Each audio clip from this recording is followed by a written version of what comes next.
topic that's always fascinated me in the Fallout series is immortality. Of course, we all know about ghouls and robo-brains, for example, that seem to be functionally immortal, or at least so long-lived as to fit nicely into the immortal category, as far as we know, and as long as they don't catch a bullet. But since those are comparatively commonly encountered, I'm more interested in some specific characters we come across throughout the games that have, in one way or another, by choice or otherwise, seemingly achieved immortality. The first person I want to look at is Dr. Stanislaus Braun. Dr. Braun is a former scientist with Vault-Tec, overseeing the notorious Vault 112. So what makes him, and by association Vault 112, so notorious? Well, he's not just sitting in a lab doing sciencey things. He's the overlord of a simulated world known as Tranquility Lane, where he takes on the persona of Betty, a mischievous young girl with, to put it mildly, a rather dark side. And to all intents and purposes, he's achieved immortality. So how did he get to this point? Well, Braun's story starts in Bavaria, Germany, where over time he built for himself a distinguished career in science. He played a central role in Vault-Tec's societal preservation program, which was, as we can all guess from Vault-Tec's track record, far more sinister than the name suggests. He designed vaults not as safe havens but as social experiments. His crowning achievement was the Garden of Eden creation kit, the GECK, a terraforming device intended to bring life back to a post-nuclear wasteland. It's interesting that a man who'd end up doing the terrible things that Braun did would be responsible for such an incredibly helpful invention, but there you go. Anyway, when the Great War erupted in 2077, Braun secured himself in Vault 112, which was designed as a social experiment to preserve its inhabitants in a state of perpetual virtual reality, where they lived out simulated lives under the control of Dr. Braun, who could manipulate the simulation at will. Braun's role in the simulation grew disturbingly beyond oversight. Over 200 years he moved through various scenarios, but he always returned to Tranquility Lane, a twisted, idealised 1950s suburban neighbourhood where he could indulge his darkest impulses. His alter ego, Betty, could flip between the demeanour of a playful girl and his own cold, calculated voice. Most residents of Tranquility Lane were oblivious to Braun's true identity. Only Old Lady Dithers knew the truth, aware of a failsafe option that could end the simulation and free the residents from Braun's torment. Braun's sadistic nature is most evident in how he treats those trapped in the simulation. Growing bored with simple observation, he used his control to manipulate and torture the inhabitants for his amusement. As the story of Fallout 3 unfolds, James, a wasteland doctor and the lone wanderer's father, ends up trapped in Tranquility Lane after searching for the GECK. Braun, finding new ways to entertain himself, forces James to play the role of a dog named Doc. The lone wanderer eventually arrives, giving Braun a new pawn to play with. Braun gives the lone wanderer a series of cruel tasks to perform, from making a child cry to driving a couple apart, all for his own twisted pleasure. By activating the failsafe hidden within an abandoned house, the lone wanderer can finally end the residents' suffering, leaving Braun alone and powerless within his own simulation, an ironic punishment for someone who thrived on control. If the player chooses this path, Braun is left utterly alone with no one to manipulate. Braun's personality is a blend of narcissism, sadism and arrogance. He has zero empathy, viewing the people trapped in the simulation as simple playthings. For him, their lives held no more value than an NPC in a game. It is fitting then that, in the end, Braun remains immortal and alone, trapped in a hell beyond even anything he could have devised himself. Next, we're going to move over to Fallout New Vegas, specifically its add-on Old World Blues, where we encounter the Think Tank, a bizarre yet fascinating creation, a group of scientists whose brains have been transferred into robotic shells. This project began before the Great War as an experiment to merge human intellect with robotic endurance. The goal was to preserve the minds of the top big empty executives in case of a nuclear apocalypse. Long after the bombs fell, these scientists, now collectively known as the Think Tank, live on in mechanical bodies, conducting twisted experiments on the wasteland around them. Each member of the think tank has a brain stored in a transparent, gel-filled container atop a floating spherical chassis with 3 screens, 2 depicting eyes and 1 showing a mouth. These monitors express their emotions, making them surprisingly human even though their bodies are entirely mechanical. The robotic shells, though primarily intended for observation and experimentation rather than combat, are armed with unusual weapons like vivisectors and brainial beams to defend against intruders. One of the think tank's own, Dr. Mobius, foresaw the dangers of their unchecked experimentation. Seeing the potential threat they posed to the outside world, Mobius hacked into the programming of his fellow scientists. He erased their memories of the world beyond Big Empty and even trapped them with a radar fence, confining them both physically and mentally within the facility. Mobius also assigned each of them new names, reinforcing their isolation and setting himself up as the only one with true awareness of their circumstances.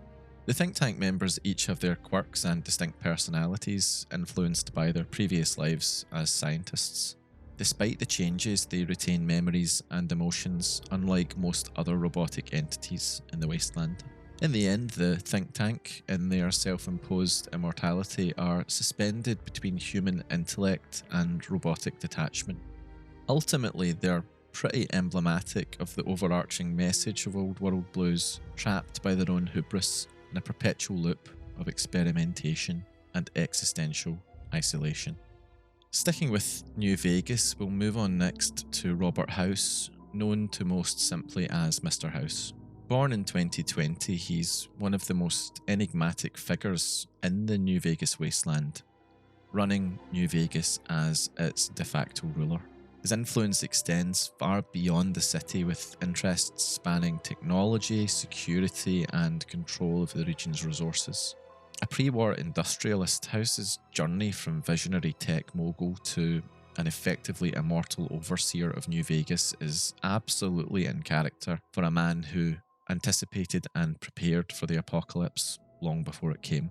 House's life is a tale of ambition and cold calculations. After his parents died in a freak accident, his half-brother Anthony cheated him out of his inheritance. But despite this, Robert attended the Commonwealth Institute of Technology and founded Robco Industries by the age of 22. He built an empire with control over various companies including Repcon and the Lucky 38 Casino. By 2065, House predicted a nuclear war within 15 years, and he began working on plans to protect both Las Vegas and himself. His preparations were extensive, installing missile defences around Vegas and setting up a life support system to keep him alive indefinitely.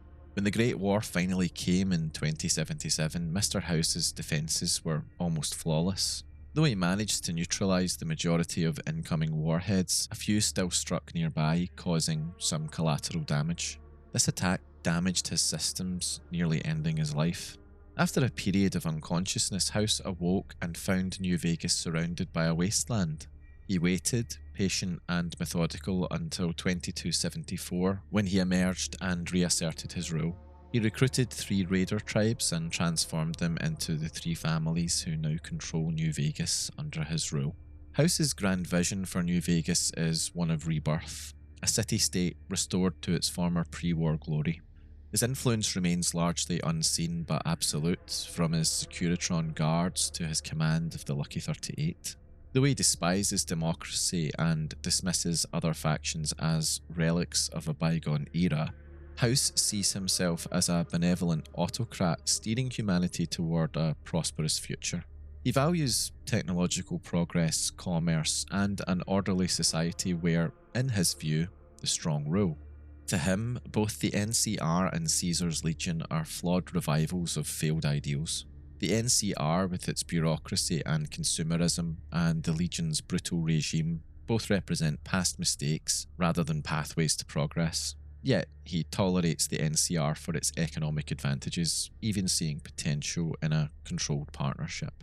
Central to House's plans is the Platinum chip, an advanced upgrade to his Securitron army and the city's defense systems. This chip, lost just before the Great War, is critical for the final stage of his strategy.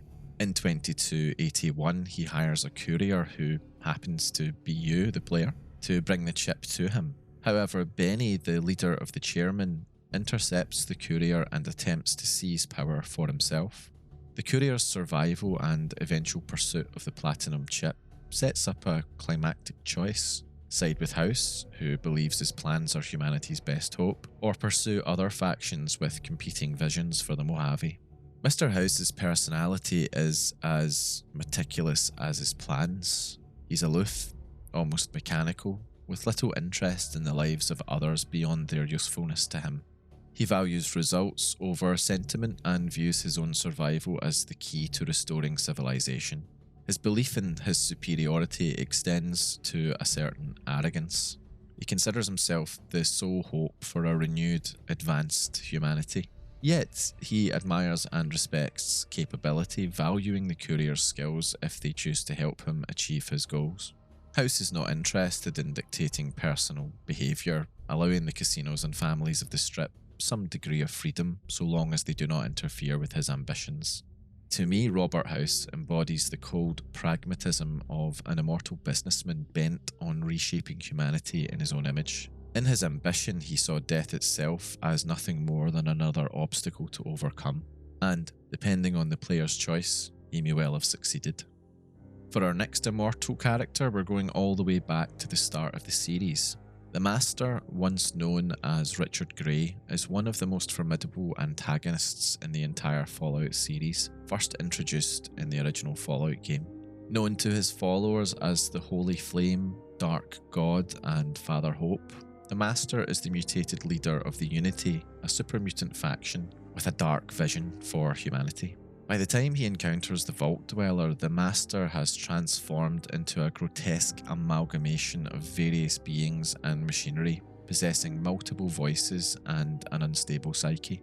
His ultimate aim is to create a singular, unified race through forced evolution, eradicating all that he believes leads humanity to ruin. Born before the Great War, Grey found refuge in Vault 8. After his exile due to a murder accusation, he journeyed south to the hub, establishing himself as a respected doctor. In 2102, Grey joined a caravan expedition led by Harold to investigate the origin of mutant attacks. Their journey led them to the Mariposa military base, where Grey was submerged in the forced evolutionary virus, FEV, after an accident with a robot crane. This prolonged exposure to the virus initiated his transformation, turning him into a being of incredible intelligence and unique physical form, but at the cost of his humanity. Over time, Grey's mutation evolved, granting him the ability to link his nervous system with machinery and access Mariposa's computer network. By conducting experiments on animals and then humans, he discovered that FEV produced super mutants when applied to irradiated subjects. These findings marked the beginning of his plan for the Unity, a collective of super mutants that he envisioned as the next step in human evolution. The Master established the Children of the Cathedral, a human cult that would serve as the public face of the Unity. Led by Morpheus, a devout follower, the cult acted as his spies and frontline. This strategic facade allowed the Master to quietly amass an army of super mutants, preparing for what he saw as a necessary evolution for mankind. To achieve his vision, the Master aimed to gather prime humans from vaults and communities to create an army of mutants. He believed that uniting humanity under a single race would eliminate conflict, creating a society equipped to thrive in the post-apocalyptic wasteland. But the Master's grand vision was built on a flaw he did not foresee. All super mutants are sterile, which would make his evolutionary agenda unsustainable in the long term. The Vault Dwellers' arrival disrupted the Master's plans. While the Unity expanded and prepared to make its presence known in California, the Vault Dweller, initially in search of a water chip for Vault 13, uncovered the Master's scheme. The Vault Dweller ultimately destroyed the Master in the Cathedral on March 3rd, 2162, thwarting the Unity's efforts. The Master's defeat signalled the decline of the Unity and the eventual dispersion of the super mutants. In the following months, the Brotherhood of Steel and other factions would deal with the remnants of his army, establishing a fragile peace in the wasteland. Though the Master perished, his influence endured. His experiments left behind abominable creatures like centaurs and floaters, grotesque hybrids that still roam the wasteland. The remnants of the super mutant army without their leader splintered.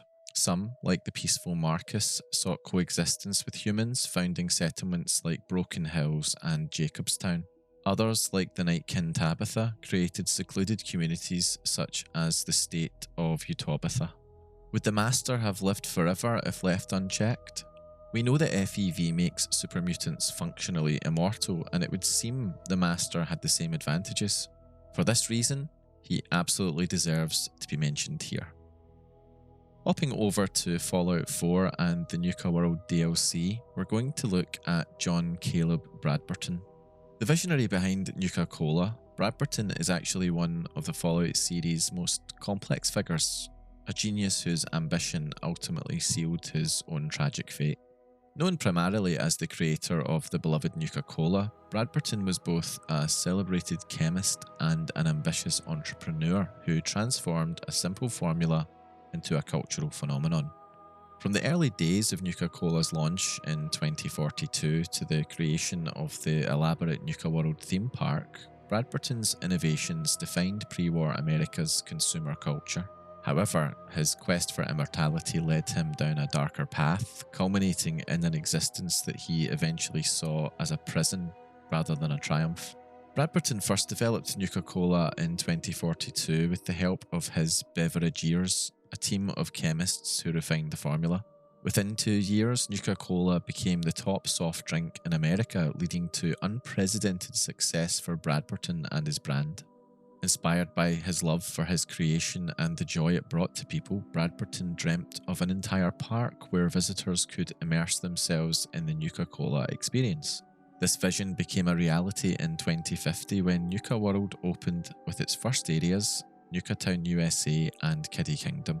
Over the years, more themed areas were added such as Dry Rock Gulch, Safari Adventure and the Galactic Zone, drawing massive crowds and cementing Bradberton's legacy as an icon of entertainment and business. In 2076, the US military took an interest in Bradberton's research capabilities, proposing that his chemists work on developing new weapons under the codename Project Cobalt. In exchange, Bradberton gained access to the Leap X program, a top-secret project aiming to extend human life. With the threat of nuclear war looming, Bradberton saw Leap X as a chance to preserve his life indefinitely, allowing him to see the future he believed his legacy deserved. However, the process wasn't quite what he thought. Leap X could only preserve about 15 pounds of organic material, forcing Bradberton to undergo a procedure that removed and preserved only his head, placing it in a cryogenic state below Nuka-World. When the bombs fell in 2077, Bradberton was left alone, entombed in a hidden vault beneath his office, surviving as a head in a jar for over 200 years. As time passed, he grew weary of his artificial life and came to view it as a curse rather than a gift. The Nuka-World theme park meanwhile deteriorated, with its remaining inhabitants, including many former employees, turning into feral ghouls or forming disparate factions to survive. By the time the sole survivor encounters him, Bradberton's only wish is to end his prolonged suffering. The player meets Bradberton as part of the Cappy in a Haystack quest, where Sierra Petrovita, a fervent Nuka-Cola fan, who many players will remember from Fallout 3, asks the player to locate Bradberton. Upon finding him, the sole survivor learns of his tragic existence and is given a choice: to either end his life by shutting down the life support system or leave him preserved. If Bradberton's life support is deactivated, he expresses relief, finally achieving the release he desired. Alternatively, should the player choose to keep him alive, Sierra promises to visit him, offering companionship in his otherwise lonely existence. Despite his fate, Bradberton remains fiercely proud of Nuka-Cola's lasting impact, remarking that as long as someone enjoys his creation, his legacy endures. In the end, it would seem that no matter what choice the player makes, Bradberton has a fairly decent outcome for himself. He can either die and move on to whatever comes next, if anything, but at least is at peace, or he gets to spend time with Sierra Petrovita, his first human contact in a very long time.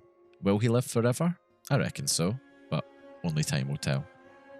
And now we're going to take a look at one of the more famous immortals, Harold. Born before the Great War, Harold survived as one of the earliest vault dwellers. After leaving Vault 29, he became a caravan master in the hub and ultimately joined an expedition to the Mariposa military base, where a run-in with the forced evolutionary virus dramatically altered his life. Over time, a small tree, affectionately named Bob, or sometimes Herbert, began growing from his head, changing Harold even further. Harold's early years in the wasteland weren't the easiest. As his mutation progressed, his appearance alienated him and he ended up impoverished, eking out an existence in Old Town. Known for his gruff humour and storytelling, Harold became a fixture in the hub where the Vault Dweller encountered him. By Fallout 2, Harold had found new purpose as the foreman of the ghoul town of Gecko, overseeing its power plant. Despite the decaying reactor's pollution issues with nearby Vault City, Harold strove to mediate, often acting as the voice of reason among his quirky ghoul companions. As Bob continued to grow, Harold ventured east, eventually becoming immobile as the tree's roots firmly anchored him to one spot in the capital wasteland. By the time of Fallout 3, he had become revered by the Tree Minders, a group of nature-worshipping cultists who believed Harold was a deity. Yet Harold himself, trapped in place and weary of his existence, found the role of Great One oppressive. When the Lone Wanderer arrives in Oasis, Harold seizes the chance to end his suffering, pleading for death, a request that places the player at a moral crossroads. Depending on the player's choices, Harold's fate can vary. He may be euthanized, contained, or allowed to spread his influence across the wasteland, creating a verdant legacy in his wake. Whether Harold continues to live on is down to the player, but it's interesting because he almost goes beyond just being immortal. It's as if he lives and the greenery spreads, he would become a sort of giant distributed life form. Really interesting stuff. Finally, we're bouncing back to Fallout 4 to take a look at Lorenzo Cabit, the patriarch of the Cabot family. He's a pretty enigmatic figure with his story blending science, mysticism, and timeless ambition. Born in 1835, Lorenzo was a celebrated archaeologist with an interest in ancient pre-human civilizations. However, an 1894 expedition to the Rub al-Khali desert would forever alter his life and his family's. There, Lorenzo discovered a mysterious city and an alien artifact in the form of a crown which he kept for himself. This relic granted him physical prowess, halted his aging, and imbued him with psychic powers like telekinesis, but also drove him toward madness. Upon returning to Boston, Lorenzo's increasingly violent and erratic behaviour alarmed his family. By 1898, after multiple incidents that would have otherwise condemned him to death, his family decided to imprison him in the basement of Parsons State Insane Asylum. His son, Jack Cabot, maintained this confinement, researching the artifact in hopes of one day curing his father. Interestingly enough, Jack derived a serum from Lorenzo's blood that granted the Cabot family extended lifespans, allowing them to endure for over 200 years after the Great War. Lorenzo, for his part, grew to despise his family, seeing their efforts as a betrayal. His confinement fueled his hatred, and he used his psychic influence to begin orchestrating an escape with the help of raiders. Trapped beneath Parsons, Lorenzo claimed to commune with the ancient minds that created the crown, developing a worldview that saw human ethics as obstacles to his ambitions. To Lorenzo, the lawless wasteland of 2287 represented an ideal world, a place where his intellect could reign unfettered. In the quest The Secret of Cabot House, the sole survivor faces a pretty simple choice. Heed Jack Cabot's warnings and kill Lorenzo, or release him and face the consequences. If freed, Lorenzo confronts his family, fulfilling his desire for revenge and granting the player a supply of his mysterious serum. It's interesting to imagine what would happen, say, 100 years if the player decides to free Lorenzo. Would he be an immortal overlord ruling over the planet? I also like to imagine a scenario where the Master and Lorenzo are at war with one another, two creatures born out of different nightmares, offering the world no good choice for the future.